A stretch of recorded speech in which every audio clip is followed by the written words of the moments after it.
Olá, então seja bem-vindo. Nós vamos trazer aqui na prática, uma espécie de hands-on, como nós aplicamos esse modelo e algumas dicas para você que quer iniciar a gestão de equipes distribuídas a partir do Agiter. Aqui não são regras, são formas que nós utilizamos em 2021 ainda, quando desafiados a gerenciar 8 equipes distribuídas, a gente se colocou em uma pergunta-desafio: como é que a gente pode fazer gestão dessas equipes sem nem vê-las pessoalmente, né? A gente tinha pessoas ali que acabaram o projeto e nós nem encontramos pessoalmente. Isso foi um baita desafio, mas foi muito agradável ver 8 projetos nascendo de maneira incremental, como se preconiza a agilidade, mas também de forma muito coesa e orgânica a partir do modelo Agiter. Então, vem comigo, eu preciso fazer você compreender um pouco de como nós iniciamos esses passos. No começo, densamente, aplicamos algumas reuniões de alinhamento, fizemos algumas regras e deixamos essas regras muito evidentes para que todos pudessem contribuir com o desenvolvimento sólido de produtos de alto valor para a justiça, que era o contexto onde nós aplicamos o modelo. Então, de maneira muito orgânica, a gente começa o grande desafio mapeando os nossos projetos. E a partir de então, apresentamos à equipe o termo de abertura do projeto, que vocês foram apresentados em vídeos anteriores, com as principais necessidades de preenchimento aqui, tá? Essa ferramenta que eu estou utilizando é o Miro, é um grande quadro branco.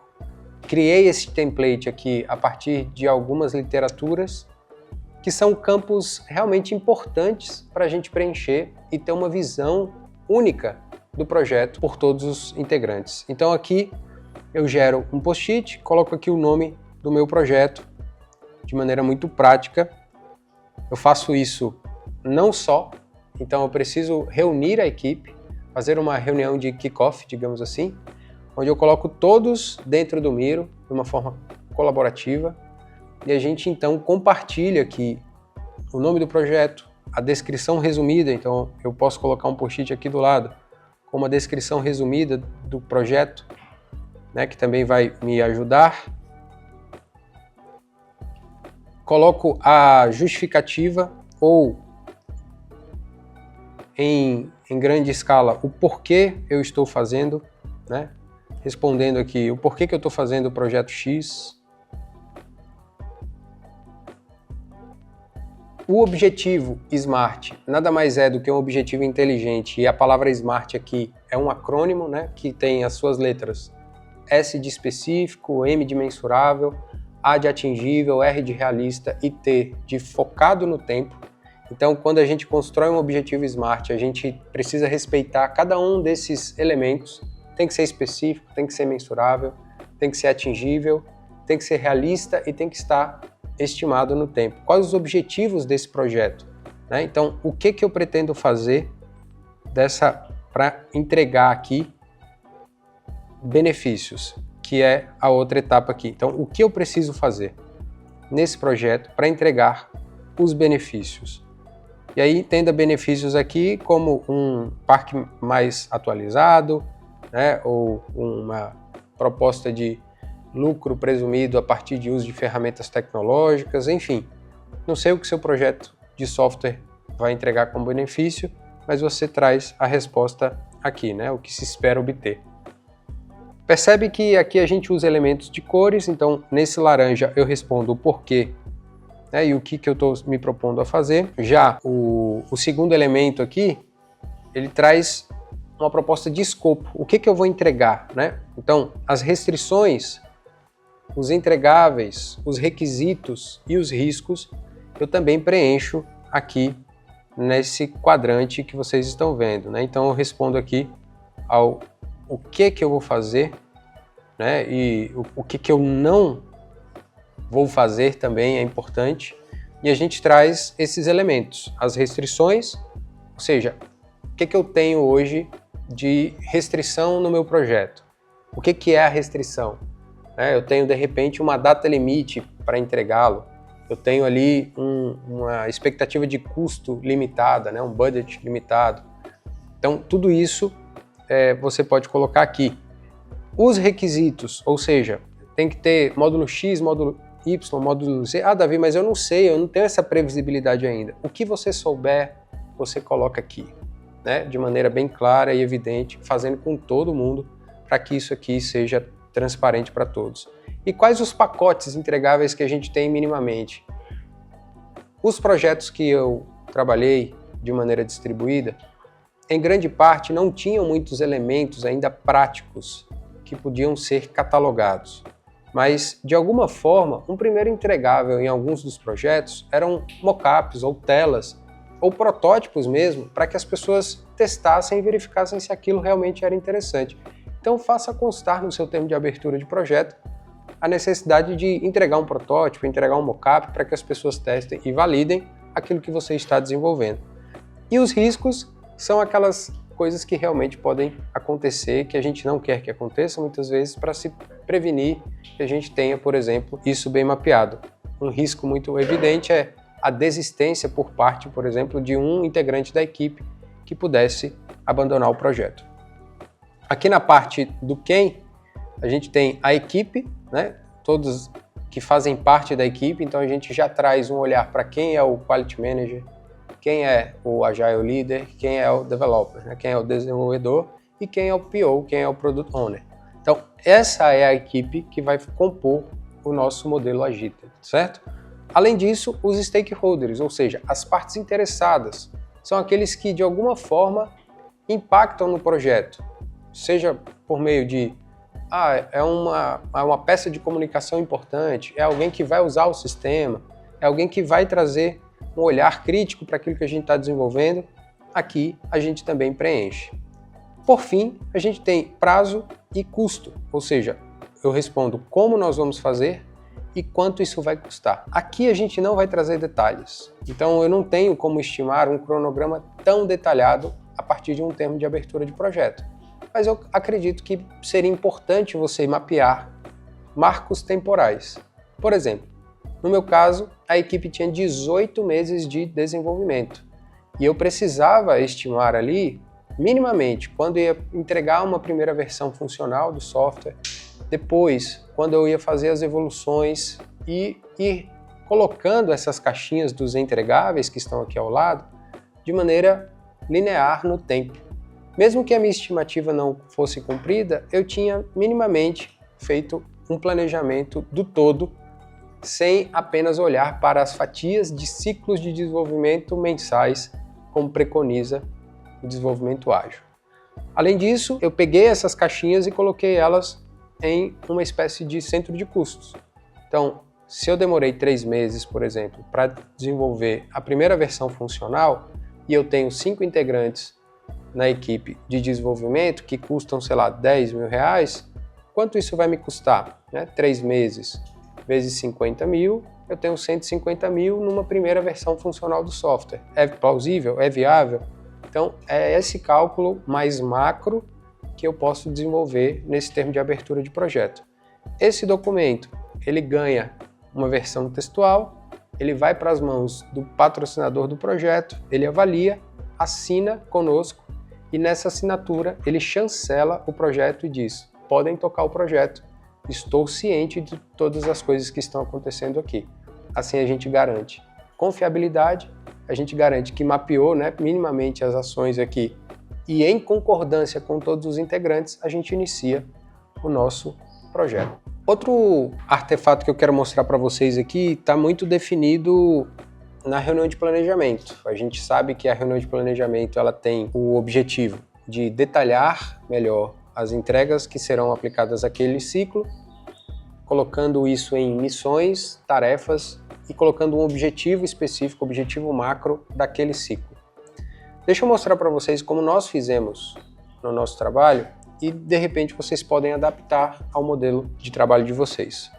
Mas digamos que você esteja então realizando aqui o ciclo de desenvolvimento 18 e a gente pode inclusive dar uma definição nominal a ele, Então, o ciclo final era um dos últimos ciclos de objetivo da sprint. Então, poderia colocar o ciclo final, tinha gente que colocava nome de filme, nome de comida, enfim, o batismo era pela equipe autogerencial. Esse aqui é um documento do Google Drive, para que vocês vejam que a gente não precisa de muita coisa aqui, a gente precisa mesmo do interesse e do entendimento da estrutura mínima que a gente precisa desenvolver. Então eu coloquei aqui o objetivo da sprint, as datas de início e fim, as missões e, dentro de cada missão, as tarefas que estão relacionadas. Vem comigo, acompanha aqui. O objetivo da sprint.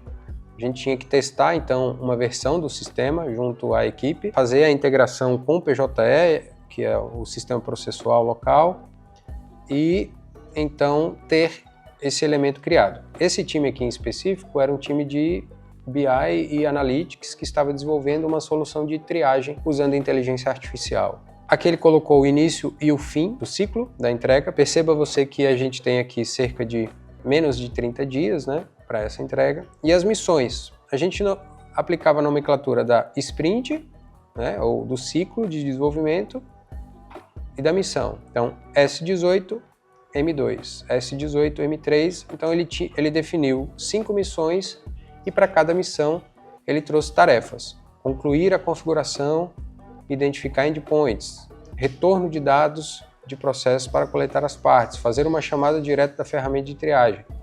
São atividades. Essas atividades, a gente costuma dizer que elas precisam ser verbo, porque a gente está agindo aqui. São ações dadas pela equipe que vão ser realizadas durante o ciclo. Quando eu realizar todas essas atividades, eu compreendo de uma maneira hierárquica que eu consegui cumprir aquela missão. Cumprindo todas as missões, eu entendi que eu consegui fazer o objetivo da sprint efetivamente. Então, este documento em um doc, em Word, perceba, sem nenhum arranjo aqui tecnológico, apenas um documento, ele é levado para a reunião de validações de metas, onde eu olho para isso e falo, ok, está validado, excelente, ou não, acrescenta uma atividade. E o olhar de vocês para tal coisa? Por que vocês esqueceram isso? Quem vai falar isso? O Quality Manager.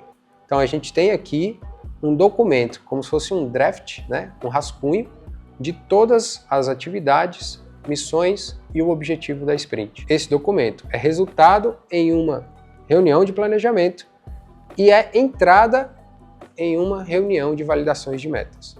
Então, na reunião de validação de metas, eu olho para esse documento e faço um refinamento dele, entendendo, junto com o Quality Manager, o que precisa entrar e o que precisa sair deste ciclo de desenvolvimento. Outro modelo que a gente pode utilizar, que eu acho que vale trazer para vocês, fizemos lá no Google Drive, então, as nossas missões, o objetivo e as nossas tarefas. Trazendo aqui para a referência do Gira, que é uma ferramenta que faz gestão de projetos, você pode usar o Trello, você pode usar o Asana, você pode usar qualquer ferramenta que tenha o objetivo primário de fazer gestão de tarefas, né, gestão de equipes. Eu trouxe para o Gira porque foi a ferramenta que adotamos e escolhemos como ferramenta padrão para fazer essa gestão das atividades dos alunos. A gente pode criar, então, as atividades aqui em cima, dentro do projeto, né? E seguindo um pouco da linha do que a gente vinha falando, eu posso criar épicos, que seriam as nossas missões, e dentro dos épicos a gente fazer o uso das tasks, das tarefas, porque aí a gente consolida uma estrutura hierárquica. Então, se você não entendeu, você pode simplesmente criar aqui uma atividade e a gente pode criar essa atividade como um epic, categorizando ela como um epic. Então posso dizer que é a minha missão 1. Posso fazer aqui um resumo dessa missão, né, entendendo o que ela é, como ela funciona e tudo mais. E aí eu tenho a criação dela, certo?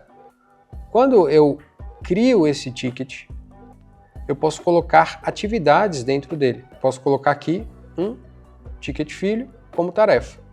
E essas tarefas são justamente as tarefas que eu coloquei da minha missão. Percebem?